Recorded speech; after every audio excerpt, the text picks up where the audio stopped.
Hello बच्चों, कैसे हैं आप लोग। उम्मीद करता हूँ अच्छे होंगे और खूब मन लगा के मैथ को सीख रहे होंगे। ठीक है, तो चलो आज मैं आपको बताऊँगा सरल करना। सरल करो।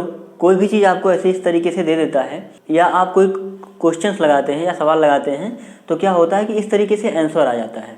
ठीक है, और आपकी उत्तरमाला में जो आपकी किताब होती है उस उत्तरमाला में कुछ छोटा सा लिखा होता है इस तरीके से, या मान लो कि इस तरीके से 8/15 आपकी उत्तरमाला में इस तरीके से लिखा होता है। लेकिन आप जब सवाल लगाते लगाते लास्ट तक पहुंचते हैं तो क्या होता है कि इस तरीके से आप ले आ पाते हैं और आप उत्तरमाला देखते हैं तो उसमें उत्तर ये आता है। ठीक है, तो उसमें क्या होता है कि आप लोग घबरा जाते हैं कि हमारा लगाया हुआ जो सवाल है यह क्या है, गलत है, और उत्तरमाला चूँकि किताब का है तो सही है। ठीक है, तो ऐसा कुछ नहीं है, आप भी सही हो और उत्तरमाला भी क्या होता है, सही होता है। ठीक है, अब इसमें समझ की बात है कि आप लोगों को अगर ये सरल करो, ठीक है, या आपको काट के इसको छोटा करने नहीं आएगा जब तक, जिसको इंग्लिश में बोलते हैं सिंप्लीफिकेशन। ठीक है, सरल करना, छोटा करना, तो तब तक क्या होता है कि आपको ये चीज़ दिक्कत लगेगा। ठीक है, आपको एक प्रॉब्लम आएगी कि उत्तरमाला में आंसर कुछ और मिलेगा और आप जो लगाओगे वह कुछ और आएगा। ठीक है, तो इसीलिए मैं आप लोगों को आज सरल करना यानी कि इसको छोटे भिन्न में बदलने के लिए क्या नियम होता है वो मैं आपको अभी बता दे रहा हूँ। इसके बाद आप कभी भी जब सवाल लगाएंगे तो ये प्रॉब्लम उत्तरमाला की और आपके द्वारा लगाए गए आंसर में जो डिफरेंस आता है, जो अंतर आता है, वह कभी नहीं आएगा। ठीक है, तो चलिए स्टार्ट करते हैं, इसको हम आपको बताते हैं। देखिए क्या होता है कि सरल करना या इसको क्या होता है, छोटा करना होता है काट के, बस और कुछ नहीं करना होता है। ठीक है, जैसे देखिए क्या होता है कि अभी तो ये जो भिन्न दिया हुआ है, ठीक है, अभी इसको काट के छोटा किया जा सकता है या इसको सरल करना, सरल का मतलब एकदम बिल्कुल आसान, उसके बाद क्या उसमें कुछ ना किया जा सके वो चीज़ आपको इसको बनाना है। ठीक है, और वही उत्तरमाला में दिया जाता है। ठीक है, तो चलिए इसको देखिए क्या होता है। तो बस आपको एक नियम मैं आपको बता देता हूँ, उसी के द्वारा सरल किया जाता है किसी भी चीज़ को। ठीक है, तो चलिए देखिए क्या होता है, ऊपर वाला अंश होता है और नीचे वाला क्या होता है, हर होता है। ये आपको पता होगा, नहीं पता है तो आप इस चीज़ को जान लीजिए, ऊपर वाला क्या होता है, अंश, और नीचे वाला क्या होता है, हर। ठीक है, तो इसको काटने का नियम क्या है, इसको काटने का नियम ये है कि मैंने आपको लासा मासा बताते टाइम बताया था कि किसी भी संख्या को आप किस संख्या से काटते हो, सबसे छोटी संख्या से, और सबसे छोटी संख्या क्या होती है काटने का, 2। अब आप कहोगे 2 क्यों, तो हमने आपको बताया था ना कि एक सबसे छोटी संख्या है लेकिन वह सभी संख्याओं को काट देती है, वह इसको भी काट देगी, इसको भी काट देगी, इसको भी काट देगी, इसको भी काट देगी, सबको काट देती है। इसलिए हम कहाँ से स्टार्ट करते हैं, 2 से। कहाँ से, 2 से। ठीक है, तो क्या होता है कि हम 2 से क्या करते हैं, सभी संख्याओं को काटना शुरू करते हैं।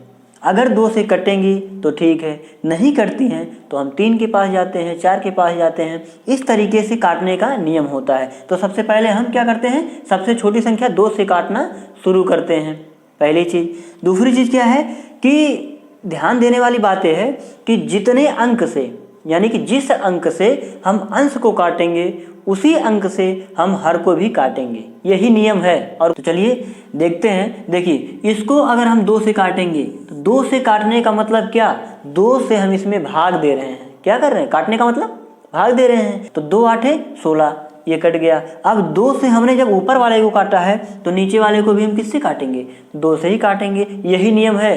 ये नहीं कि इसको 3 से काट दो, इसको 2 से काट दो, ऐसा कभी नहीं करना है, नहीं तो आपका सवाल गलत हो जाएगा। ठीक है, अगर यह 3 से कट रहा है तो ऊपर वाला भी 3 से कटना चाहिए। अगर नहीं कट रहा है तो नहीं काटेंगे, आप वहीं पर रुक जाइए, वही आपका आंसर होगा। ठीक है, ठीक है, तो ये चीज़ है। अगर नहीं कटेगा, अगर जैसे ये 2 से कट रहा है, ये नहीं कट रहा है, तो हम वहीं पे रुक जाएंगे, वहीं पे हम लिख देंगे क्या, आंसर। ठीक, बस आपको यही समझना है। तो चलिए हम अब इसको काटते हैं। 2 से हमने इसको काटा, 2 से इसको काटेंगे तो 2 1 2, अभी इसमें 1 बचा, 2 5 10। ठीक है, अब ऊपर आ गया 8, नीचे आ गया 15। अब ये 2 से तो कटेगा, ठीक है, वही बात जो मैं आपको बता रहा था, 2 से ये कटेगा लेकिन ये कटेगा नहीं, कटेगा तो हम क्या करेंगे, 3 के पास जाएंगे। अब 3 से तो ये कट जाएंगे लेकिन ये नहीं कटेंगे। ठीक है। तो हम क्या करेंगे, इन 3 से भी नहीं काट पाएंगे, 4 से ये कट जाएंगे तो ये नहीं कटेंगे, 5 से ये कट जाएंगे तो ये नहीं कटेंगे। समझ आया। तो क्या है कि अब ये और ये कभी भी किसी भी संख्या से बराबर बराबर नहीं कट रहे हैं। किसी भी ऐसी बराबर संख्या से जो ये भी कट जाए ये भी कट जाए, ऐसी कोई संख्या अब नहीं है। तो हमारा आंसर क्या आ जाता है, 8/15। यही आपका क्या हो जाता है, आंसर हो जाता है। यही होता है काटने का नियम। एक चीज़ और मैं आपको बता देता हूँ, देखिए एक बड़ा बता देता हूँ जिससे आप लोगों को दिक्कत ना हो। देखिए 420/1890 मान लो कि ये है, ठीक है। अब हम इसको सरल करते हैं, तो सरल करिए। सबसे पहले किसके पास जाते हैं, 2 के पास। हम इसको काटेंगे 2 से, तो ठीक है 2 दूना 4, 2 1 2 और ये 0 उतर गया, ठीक है। इसको काट दीजिए 2 से, तो क्या होगा। या फिर इस तरीके से आप क्या कर सकते हैं कि 0 को 0 से भी काट सकते हैं, तो और भी आसान हो जाएगा। ये 0 नहीं आएगा फिर, ठीक है। जैसे इसको 0 से 0 पहले क्या कर देंगे, हम काट देंगे। उसके बाद ये अंक बचेगा।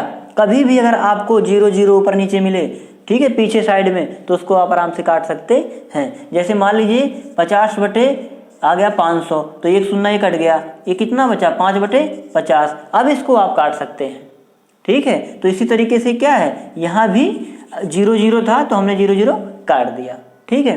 अब करिए आप, फिर हमने 2 से काटा था तो 2 9 18। अब ये 2 से कटेगा भी नहीं, फिर कटेगा नहीं, कटेगा क्यों, क्योंकि अभी ये आपके पास देखिए कि 0 0 काट दिए, कितना बचा 42/189, यही बचा। तो अब इसको 2 से काटेंगे तो ये तो ऊपर वाला 2 से कट जाएगा, नीचे वाला 2 से कटेगा, क्योंकि 9 है लास्ट में, तो 2 के पहाड़े में 9 कभी आता ही नहीं है, तो नहीं कटेगा।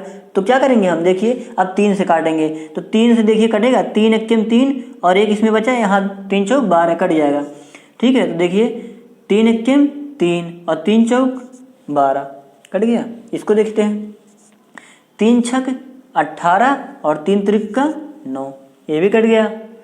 3 ही से तो कटा, 3 से ही ऊपर वाला काटे हैं, 3 से नीचे वाला काटे हैं। एक ही अंक से ऊपर वाला नीचे वाला कटना चाहिए, नहीं कटेगा तो आंसर।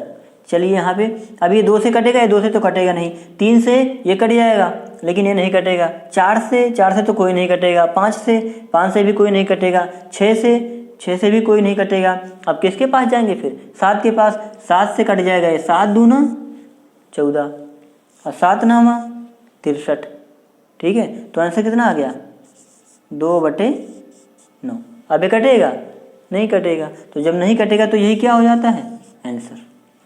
तो इस तरीके से सरल किया जाता है, या किसी भी संख्या को काट के छोटा किया जाता है, जिससे कि उत्तर माला में हम अपना उत्तर प्राप्त कर सकें, ठीक है। तो ये होता है आपका क्या, सिंप्लीफिकेशन या सरल करो, ठीक है। तो आपको इस चीज़ समझ में आ गया होगा। बड़े बड़े सवाल में ये आपको बहुत ही हेल्प करता है, ठीक है। तो चलिए नेक्स्ट टॉपिक में आपको कुछ और बताएंगे, तब तक के लिए आप लोग मन लगा के पढ़ते रहिए।